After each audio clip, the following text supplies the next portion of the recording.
नमस्कार, आप देख रहे हैं आज तक। आपके साथ मैं हूं अंजना ओम कश्यप और वक्त हम बिहारी का है। मैं और मेरी सहयोगी श्वेता अब इस आधे घंटे में आपको बिहार की पूरी कहानी सुनाएंगे, क्योंकि आज फसाना दूसरे पड़ाव को पार कर चुका है। चुनाव में दूसरे दौर का मतदान आज खत्म हुआ और 53.51% के आसपास वोटिंग आज बिहार में हुई है, जहां कम से कम 5 बजे तक जब 40% के आसपास ही आंकड़ा था, तब ये लग रहा था कि वोटिंग परसेंटेज बहुत कम न रह जाए। लेकिन शाम 6 बजे तक मुझे लगता है आखिरी के 1-2 घंटे में ठीक ठाक वोटिंग हुई और फिर आंकड़ा आगे बढ़ा। श्वेता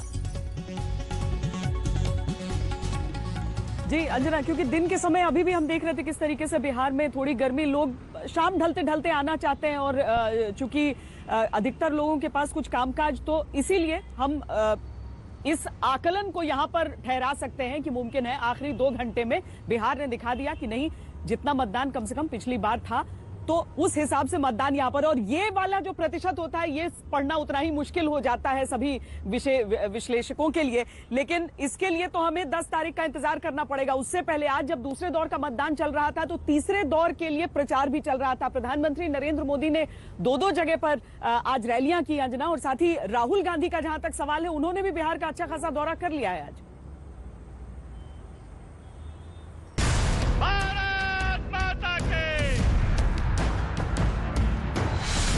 सब कुछ खैनी दूगो भुजान चबैनी। बिहार के लोगों ने जंगल राज को, डबल युवराजों को सिरे से नकार दिया।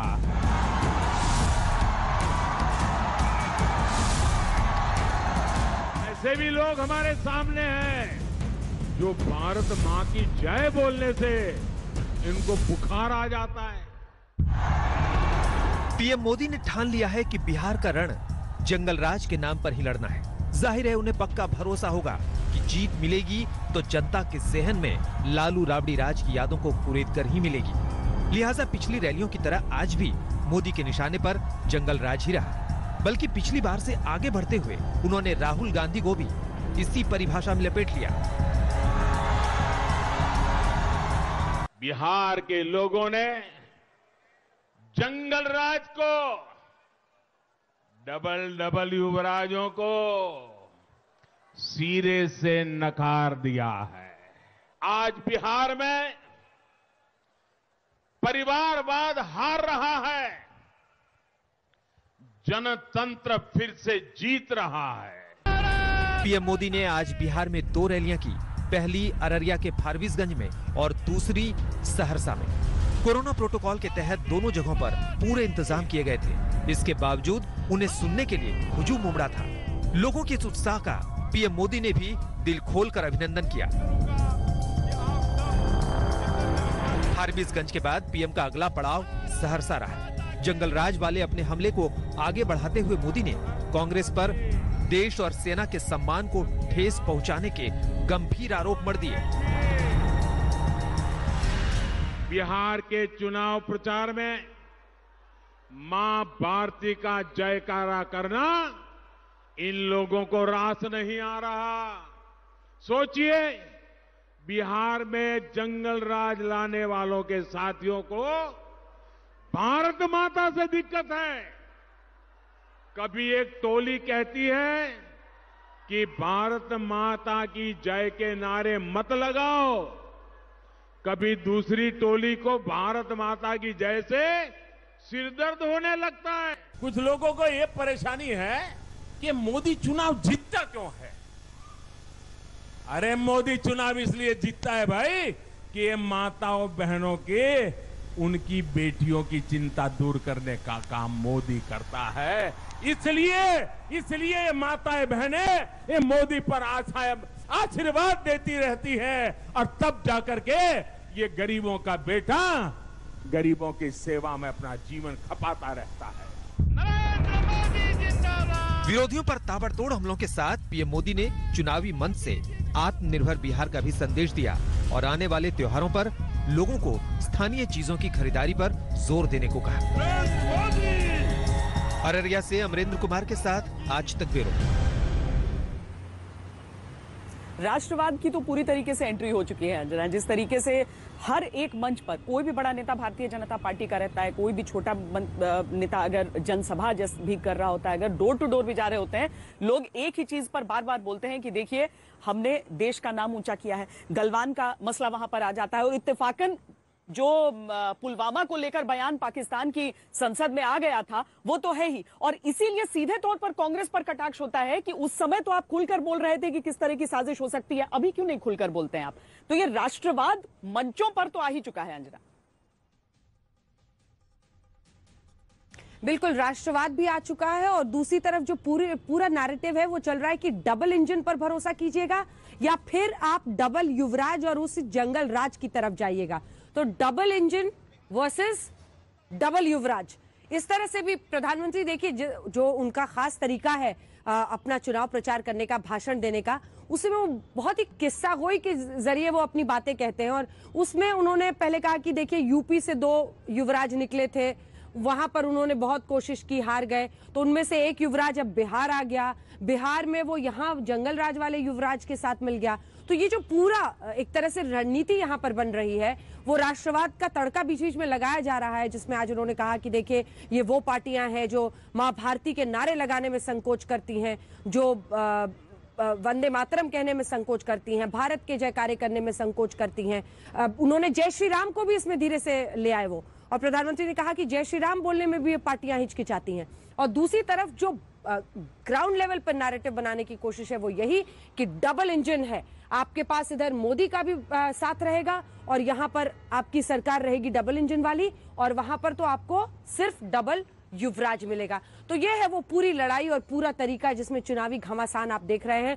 2 पड़ाव खत्म, तीसरे दौर का मतदान 7 नवंबर को, 10 को आएंगे नतीजे, 10 को पता चल जाएगा किसके दावे में, किसके नैरेटिव में ज्यादा दम निकला। लेकिन अब आइए आपको सुना देते हैं राहुल गांधी ने आज किस तरह से सरकार पर हमला किया है, और खास तौर पर नीतीश कुमार पर उन्होंने जो उनकी रैलियों में कई जगहों पर विरोध हो रहा है उस पर कटाक्ष किया है। सुनिए। तो मैं आपसे पूछना चाहता हूं, आपने गलती क्या की? क्या गलती की बिहार के किसान ने? नहीं भैया, एक गलती की आपने, मैं यहां से कहना चाहता हूं, आपने नीतीश जी को, मोदी जी को वोट दे दिया। गलती भैया आपकी है, आपने उनको चीफ मिनिस्टर बनाया। अब गलती को सुधारने का टाइम आ गया है, हो गया काम। वो तो नीतीश जी के चेहरे से दिख रहा है, थोड़ा ढीलापन है, देखा आपने, थोड़े सुस्त से लग रहे हैं। देखिए सच्चाई से कोई नहीं छुप सकता, चाहे कुछ भी हो जाए, चाहे कोई भी हो, सच्चाई से नहीं छुप सकता। चुनाव के दिन अगले दौर के प्रचार के नाम पर काफी सारी बातें, काफी सारे आरोप जरूर लगाए जाते हैं मंचों से। राहुल गांधी पर जिस तरीके से उनको घेरा जाता है ये कहकर कि क्यों नहीं वो राष्ट्र की बातों पर एक तो स्पष्टता करते हैं, एक उनसे गलती हो गई थी कि चीन कितना भीतर घुसा है, उसे लेकर जो किलोमीटर का उन्होंने जिक्र कर दिया था। दूसरी चीजें ये कहा जाता है कि पाकिस्तान के संदर्भ में क्यों नहीं बोलते, पीओके की बात होती है तो उसके बारे में क्यों नहीं बोलते। लेकिन राहुल गांधी अपनी तरफ से जिस तरह से घेर रहे हैं सरकार को, उसमें अंजना जो विपक्षी पार्टियां हैं, यानी कि जो तेजस्वी यादव अगर सरकार को कटघरे में खड़ा करते हैं तो सबसे बड़ी चीज उनके लिए हो जाती है रोजगार, सबसे बड़ी चीज उनके लिए हो जाती है महंगाई, और इन चीजों को लेकर नीतीश कुमार घिरते हैं अपने मंचों पर जब वो पहुंचते हैं। तो बिल्कुल, आप देखिए ना, रोजगार और नौकरियों के मुद्दे पर तो पूरी बहस आ गई है। हालांकि ये भी समझना पड़ेगा कि कोरोना के बाद ये पहला चुनाव है और ये स्वतः इस तरह के मुद्दे आने ही थे और तमाम राज्यों में ये मुद्दे बनते हैं। लेकिन जिस तरह से फोकस पे ये आया, क्योंकि बेरोजगारी और नौकरी की चिंता वाकई युवाओं में है, और ये तो हम लोग कई दशकों से ये चुनाव कवर कर रहे हैं। जिस भी राज्य में आप छोटे शहरों में जाइए, हमेशा हर बार हर चुनाव के अपने शोज में यही सवाल उठता है कि एक ऐसे विस्फोट की तरह ये पूरा ये समस्या है हिंदुस्तान में रोजगार को लेकर, जिस पर सरकारों को गंभीरता से काम करना होगा। और वही शायद एक ऐसा प्लैंक है जिस पर घिरते हुए ये सरकार नजर आती है, नीतीश नजर आते हैं। श्वेता। पिछड़े वर्ग के लोगों को दे रहे हैं। और खूब फेंको, खूब फेंको, खूब फेंको, खूब फेंको, छोड़ दीजिए इसको, छोड़ दीजिए, किसी पर ध्यान मत दीजिए। आप समझ सकते हैं ना, समझ सकते हैं, इसलिए जान लो और मालूम हो जाएगा रोजगार का कितना अवसर पैदा होगा। हमने बता दिया किसी को मजबूरी में बिहार के बाहर जाना नहीं पड़ेगा। और बिहार में लोगों के लिए बोलता रहता है सरकारी नौकरी पिछड़े वर्ग के लोगों को दे रहे हैं। और खूब फेंको, खूब फेंको, खूब फेंको, खूब फेंको, छोड़ दीजिए इसको, छोड़ दीजिए, किसी पर ध्यान मत दीजिए। आप समझ सकते हैं ना, समझ सकते हैं, इसलिए जान लो। तो देखा आपने कई जगहों पर विरोध हो रहा है, लेकिन कुल मिलाकर आज 243 जो कुल सीटें हैं उसमें 165 सीटों पर आज पहले और दूसरे फेज को मिलाकर वोटिंग खत्म हो गई है। जी हाँ, इसीलिए हम कह रहे हैं कि दूसरा पड़ाव पार हुआ, अंतिम पड़ाव का इंतजार है और फिर 10 को तो नतीजे सामने आ ही जाएंगे। ये रिपोर्ट देखिए, कुल मिलाकर अब 243 में से 165 सीटों पर बिहार में मतदान खत्म हो चुका है।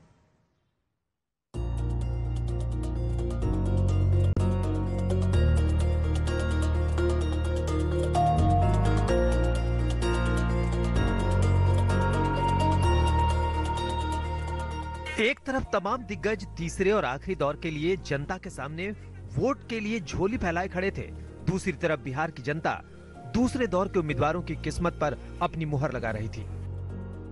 दूसरे दौर में 19 जिलों की 94 विधानसभा सीटों पर वोटिंग हुई। इसके लिए 1661 उम्मीदवार मैदान में हैं और 41,000 से ज्यादा पोलिंग बूथ बनाए गए थे। मतदान का वक्त सुबह 7 बजे से शाम 6 बजे तक था। कोरोना संकट के बीच मास्क और सैनिटाइजर से लैस मतदाताओं की हलचल सुबह से ही शुरू हो गई थी।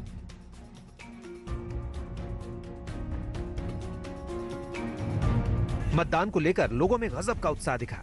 पटना के एक बूथ पर एक पोती अपनी दादी को साइकिल पर बिठाकर मतदान करने पहुंची।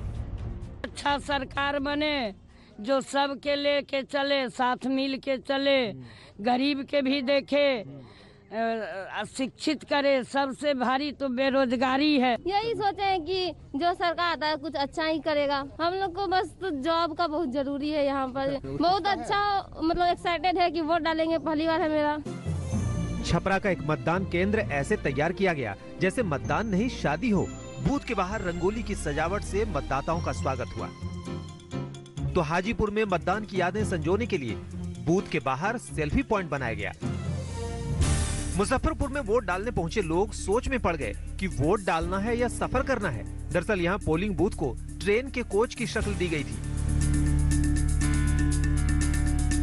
आम जनता के साथ कई दिग्गजों ने भी आज वोट डाला। पटना में तेजस्वी यादव अपनी मां और पूर्व सीएम राबड़ी देवी के साथ वोट डालने पहुंचे। वहीं डिप्टी सीएम सुशील मोदी भी वोट डालने पहुंचे, लेकिन कतार को दरकिनार कर उनके सीधे पोलिंग बूथ पहुंच जाने पर लोगों ने विरोध जताया। 2 चरण मिलाकर बिहार में 165 सीटों पर उम्मीदवारों के भाग्य का फैसला जनता कर चुकी है। अब तीसरे और आखिरी चरण में बाकी की 78 सीटों पर 7 नवंबर को मतदान होगा। पटना से रोहित सिंह और कुमार अभिषेक के साथ आज तक ब्यूरो। कोरोना का साल है तो लोग त्योहार तो मना नहीं पा रहे हैं, लेकिन अंजना लग रहा है जैसे कि कोर कसर जो है वो चुनावों में पूरी की जा रही है। और क्यों नहीं, लोकतंत्र का त्योहार हम कहते हैं। बिहार में ऐसे भी लोग हमेशा चुनावों के इर्द गिर्द और चुनावों के दिन पे इस तरह की जागरूकता, हालांकि मुझे लगता है कि इससे कहीं ज्यादा वहां पर वोटिंग होनी चाहिए, क्योंकि जितने जागरूक लोग हैं जो कहते हैं कि हम अपने मुद्दों को जानते हैं, नेताओं के बारे में जानते हैं, हम वोट करना चाहते हैं, तो ये परसेंटेज ऐसा नहीं है जो बहुत ज्यादा उत्साहित करता है। लेकिन इस सब के बीच जो वीआईपीज पहुंचे थे वोट करने के लिए, क्योंकि पटना में वोटिंग थी, अलग अलग सीटों पर वहां पर वोटिंग थी, तो इसीलिए अलग अलग चेहरे भी नजर आए। और सुशील मोदी मुझे लगता है कि अब थोड़ा पछता रहे होंगे कि काश मैं लाइन में लग गया होता, क्योंकि लोगों की प्रतिक्रिया बहुत ज्यादा सही थी नहीं उनके वोट बूथ पर।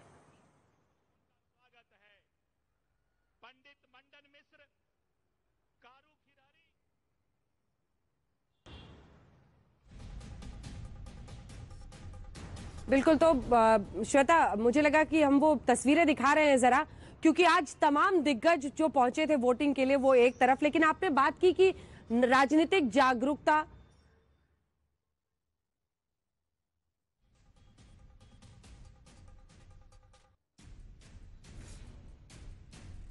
राजनीतिक चेतना, ये सब कुछ बिहार में बहुत ज्यादा है।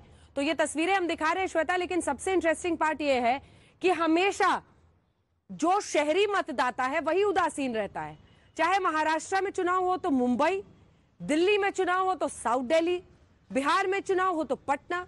5 बजे तक हम देख रहे थे, जब बाकी जगहों पर वोटिंग परसेंटेज 45 के आसपास पहुंचने वाला था, तब भी पटना में 39% ये बताता है जो शहरी मतदाता और उसकी उदासीनता है।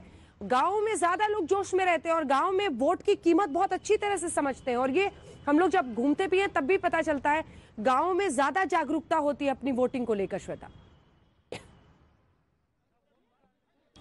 जी, इस बीच जो सबसे बड़ा मुद्दा जिसकी हम चर्चा भी कर रहे थे, रोजगार, तो तेजस्वी यादव को बड़ा घेरा गया। पहले तो उन्होंने 10 लाख रोजगार कहा था, बीजेपी ने कहा हम तो 19 लाख अवसर पैदा कर रहे हैं, हम रोजगार की बात नहीं कर रहे हैं, 19 लाख अवसर की बात कर रहे हैं। तो 10 लाख कैसे देंगे रोजगार, तेजस्वी से बार बार पूछा जाता था। आज उन्होंने फॉर्मूला पेश किया है कि कैसे वो 10 लाख नौकरियां देंगे, सुनते हैं उनको। जब हम कह रहे हैं 10 लाख नौकरियां हम देंगे, तो उनको शक होता है कि पैसा कहां से लाएगा। तो हमने पहले भी बताया था, पैसा बिहार का कुल बजट 2,11,13,000 करोड़ रुपए का है, जो कि 40% खर्च नहीं कर पाते, जो कि 80,000 करोड़ होता है। एक 80,000 करोड़ अलग है जो बिहार सरकार खर्च नहीं कर पाती। दूसरा, राइट फॉर एजुकेशन, जो सेंट्रल से जो फंड मिलता है लगभग 24 से 25,000 करोड़, वो ये पैसा जो है लौटा देते हैं।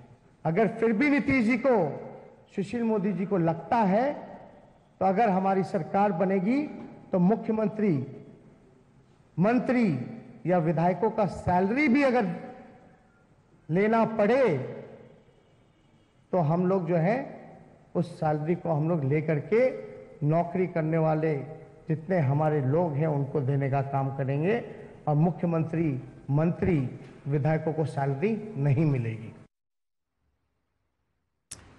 तो ये आपने देखा, जो तेजस्वी यादव हैं वो अपने तरीके से समझा रहे हैं कैसे, क्योंकि यही सवाल सबसे ज्यादा उनसे पूछा जा रहा है। बीजेपी लगातार कर रही थी, और हम लोगों के इंटरव्यू में बीजेपी नड्डा साहब ने बताया था श्वेता, वो कह रहे हैं कि आज तक स्वतंत्र भारत के इतिहास में ऐसा नहीं हुआ। जो भी मंत्रालय है वो पहले तय करता है कैसे, कहां पर कौन से पोस्ट होंगे, कितनी उनकी सैलरी होगी, फिर ये सब कुछ कंसोलिडेट होकर फैसला लिया जा सकता है। बहरहाल अब आपको जरा वो दिखाते हैं, वापस उस मुद्दे पर जाते हुए, वोट की कीमत।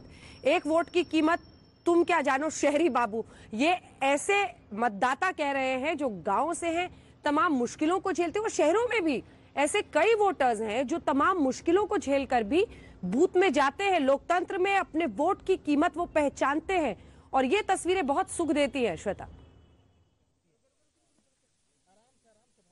जी, बहुत उम्र 100 साल से पार हो जाती है, लेकिन अगर पोलिंग बूथ की तरफ बढ़ते हैं उनके कदम, चाहे घर वाले लेकर आए या फिर बाकी लोग लेकर आए, लेकिन सुकून तो बहुत मिलता है। और मुझे लगता है कि सिर्फ फर्स्ट टाइम वोटर्स और ऐसे 100 साल पार नहीं, बीच वाले वोटर्स की उदासीनता, बीच का जो एज ग्रुप होता है उसकी उदासीनता खत्म हो, तब जाकर क्यों नहीं हम 90% तक वोट सोच सकते हैं इस देश में। कुछ मजबूरियां हम समझते हैं, कुछ चीजें हम समझते हैं, लेकिन यहां पर ये जो तस्वीरें हैं ये सबको प्रेरित करनी चाहिए वोट डालने के लिए। अंजना, बिल्कुल, और ये तस्वीरें हमने आपको दिखाई, और वही जो आपके नाखून पर स्याही लगती है वोट डालने के बाद, इससे बड़ा क्या हो सकता है आपकी पहचान एक लोकतंत्र में। बहरहाल अब आइए आपको जरा सुनाते हैं दो ऐसे चेहरे जो जबरदस्त तरीके से इस चुनावी घमासान में है। एक वक्त पर एक ही पार्टी में एक ही तरफ थे, दोस्त थे, लेकिन अब आमने सामने हैं और राजनीति बीच में बिजली की तरह चमक रही है। रविशंकर प्रसाद और शत्रुघ्न सिन्हा, सुनिए दोनों को। बिहार का चुनाव का मुद्दा बहुत साफ है, अशांति, असुरक्षा, अपहरण या विश्वास, सुरक्षा और विकास का आग्रह, यह मुद्दा है। और मुझे पूरा विश्वास है, जिस तरह से 15 साल से काम हुआ, देखा है लोगों ने। आप तो पटना के हैं, इस पटना में कितने डॉक्टरों का अपहरण हुआ था, याद है ना आपको? तो लोगों ने वो दिन याद किया है, और बिहार को और आगे ले जाएंगे। और हमारे प्रधानमंत्री जी का एक बहुत बड़ी उनका एक संकल्प है बिहार के विकास के बिना देश का विकास नहीं। तेजस्वी यादव ने बहुत अच्छी तरह से कंपार्टमेंटलाइज करके बता दिया है कि 1 लाख से ज्यादा स्वास्थ्य कर्मियों की कमी है, शिक्षकों की कमी है, नर्सेज की कमी है, डॉक्टर्स की कमी है बिहार में। बिहार में जो वायदा किए वो वायदे नहीं पूरे हुए, ना पूरा करने की कोशिश की, गपोड़ शंखी रहा। बड़ी बड़ी बातें चाहे केंद्र से की गई। लोकसभा चुनावों में रविशंकर प्रसाद पटखनी दे चुके हैं शत्रुघ्न सिन्हा को पटना साहिब से, लेकिन इस बार पटना साहिब लोकसभा क्षेत्र में जो बांकीपुर सीट आती है वहां से लव सिन्हा, शत्रुघ्न सिन्हा के बेटे लड़ रहे हैं चुनाव। देखना है क्या होगा वहां पर। अभी के लिए इतना ही अंजना, और मुझे दीजिए इजाजत, और ब्रेक के बाद बुलेट रिपोर्टर चित्रा के साथ।